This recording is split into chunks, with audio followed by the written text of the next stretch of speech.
Hey everyone, SignalR here, and today we're going to be adding authentication to a SignalR application. So in the previous episode, I set up this color chat application where users can configure colors and send them to our SignalR Hub, and it'll broadcast it to all of the clients. Now I want to add authentication to this color chat and only allow users to send color messages if they are authenticated. So let's go ahead and check out how we can set that up. Now, this tutorial is assuming you already have JWT authentication set up for your SignalR application. So that being said, I didn't actually go through the process of setting up signing and verifying JWTs. What I'm doing is just sending a user's name as the token, and then I have this name token validator where it sets a claim for the user's name, which is just the JWT. So this is an awful authentication setup, but I wanted to do it just for this simple example. Anyways, let's go into our hub, and of course, as I said, it uses the same authentication and authorization setup as a regular ASP.NET Core application. So all we need to do is add a authorize filter to this method that we have on our hub. So now the caller or the client is only going to be able to invoke this method if they are authorized, if the JWT authentication passes. So let's go ahead and check this out. So on our send message command, we should get an exception when we try to send a color message to our hub. Let's check that out.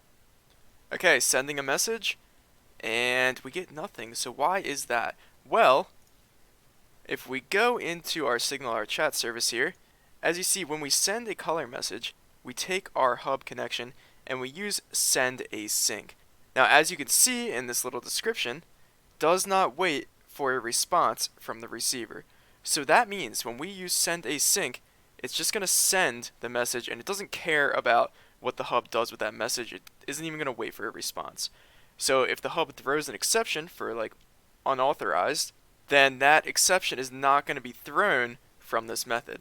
So what we need to do instead is use invoke async, and that will wait for a response from the hub. So that's a little tip there, the difference between send async and invoke async. So keep in mind the difference there. And now when we send the message, we get our hub exception. Perfect. That is what we need, and now we know the user is unauthorized. So now we just need to authorize our user. So if I go into my app.xaml.cs here, this is where I set up my hub connection, and right here on this builder we have this with URL.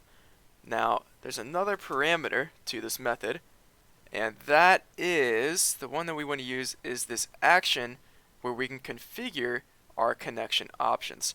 So let's set that up, set up this callback to configure all that, and we're going to take our options and we are going to specify an access token provider. So what is an access token provider? Well, this is just a func that's going to return a string, and it gives us the opportunity to make this async as well, but we're not going to be leveraging that. We're just going to return a task that'll give us back this string. So what is this string?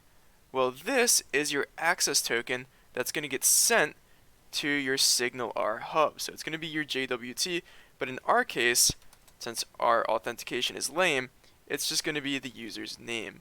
So I'm just going to say Singleton Sean. And the reason this is a factory is because you could wire this up to call some kind of service within your application that holds the state of the current user, and it can grab that username at runtime and use it for the access token for the request. But to keep things simple, I'm just going to hard code it right here. And this is actually all we need to do, which is actually contrary to the SignalR authentication documentation on Microsoft. So they say that when you set up your authentication in your configure services, inside this add JWT extension method, you need to set these events and you need to set up a callback for on message received. And inside here, you need to get the access token from the query string of the hub connection URL and then set that as the access token for the request. So basically what they're saying here is that the access token is going to be set in the URL from the client as a query parameter. But I actually tested this for WebSockets, server-sent events, and long polling, and I did not see the access token in the query parameter. So I do not think that you need this, but maybe I tested wrong and you actually do. If you do need it and you guys are running into problems, be sure to check out this link in the description. Anyways, let's see this in action. Alright, so I'm going to send a message, and there we go. Now we are authorized. And one other thing I want to point out with this authorized filter is you can actually set this on the entire hub. So this is going to require authentication for connecting to the hub, and for all the methods inside the hub, and for receiving messages from the hub as well, because obviously if authentication is required to connect to the hub, then you're not going to be able to receive messages. But for our case, I'm actually just going to leave this on the method because I still want clients to connect and be able to receive messages.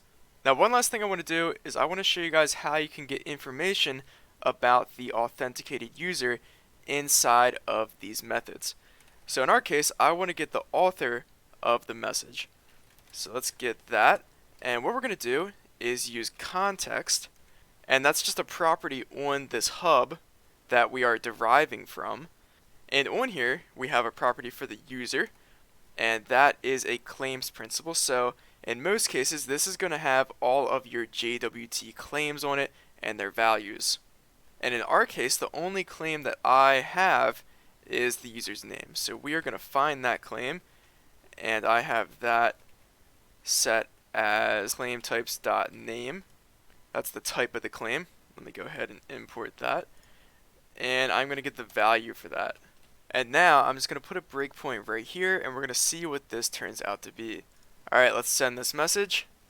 And we hit our breakpoint, and the author is singleton Sean, and that is great. That is what our authentication setup is. That is the value that we expect. Now, one thing I want to point out is the exception that gets thrown for unauthorized. So I'm just going to get rid of my token here, pass in an empty string, and that should throw an exception for us being unauthorized. So let's put a breakpoint here and take a look at that exception. Alright, sending a message, and the exception is just a regular hub exception, which we can't see here, but if I go to my output, as you can see, exception thrown, hub exception. So the issue I have with this is that this exception doesn't tell you if the user was unauthorized. I mean, you could see it from this message right here, but there's no strong typing here to tell you that the exception is from the user being unauthorized. So that is actually something to be careful of when you're trying to decide what caused the exception. And honestly, your best bet might just be checking the exception message, see if it says anything about being unauthorized, and then handling it from there. Because any exception that you actually throw from here is going to be handled or sent back to the client as a hub exception no matter what. Anyways, SignalR authentication, very easy to set up. Same process as an ASP.NET Core web application. So we still add these authorized filters, and then on our client we still have to send an access token. And let's add that back in here. The only difference is we do it through this access token provider. Anyways, if you have any questions, criticisms, or concerns, be sure to leave them below in the comment section. If you want to see me set up an actual JWT authentication setup for this application and do a tutorial on that, let me know in the comments. Aside from that, leave a like or subscribe for more. Thank you.